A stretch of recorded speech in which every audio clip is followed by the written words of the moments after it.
government forces remind me of how much more is yet to be done to reform our nation.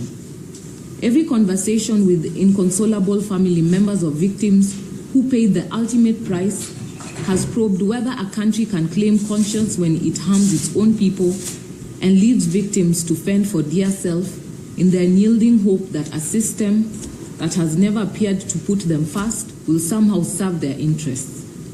The tale of forgotten victims languishing in untold pain while holding on to the perpetual illusionary hope can no longer be the Kenyan story. I take up this responsibility, and let it be known that I have in no way betrayed your trust. Let it be clear that access to criminal justice remains critical to me. In our quest to promote and protect the rule of law as an essential element in the enjoyment of the fundamental human rights and freedoms. Faith Odhiambo will not let you down.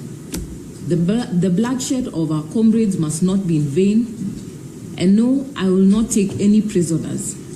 I will instead keep you informed of the developments, and at no point shall I act to negate the gains that we have made together as a country. I have today chosen a bold but unpopular step. Some of my colleagues in the legal profession and also in the public have reached out to me voicing their fears and reservations. I've heard your cries and listened to your concerns.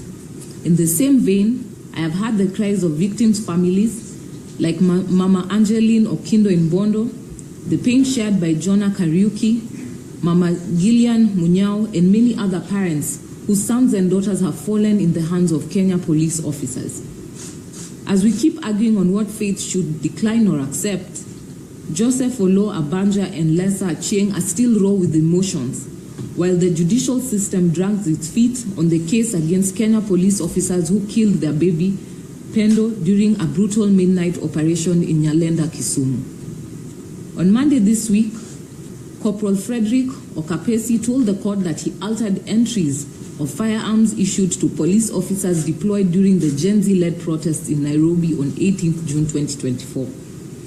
Unfortunately, the existing legal and institutional framework does not adequately address the legitimate public concerns that arise from such historic crises. Victims are instead subjected to a fully prosecution-led process that is dependent on a conclusive criminal cycle, which has proven too slow, unreliable, and averse to the needs and circumstances of victims. Today, the case of Rex Masai is still pending in an inquiry before we can know even whether it will go into a full hearing. And these are some of the cases that the Law Society has taken and will continue to discharge our duties at the Law Society of Kenya to represent various victims and their families and those who need help. My phone will remain open to each and every one of you. The panel of experts that I joined today bears both the duty and opportunity to spearhead a revolutionary shift in victim reparations.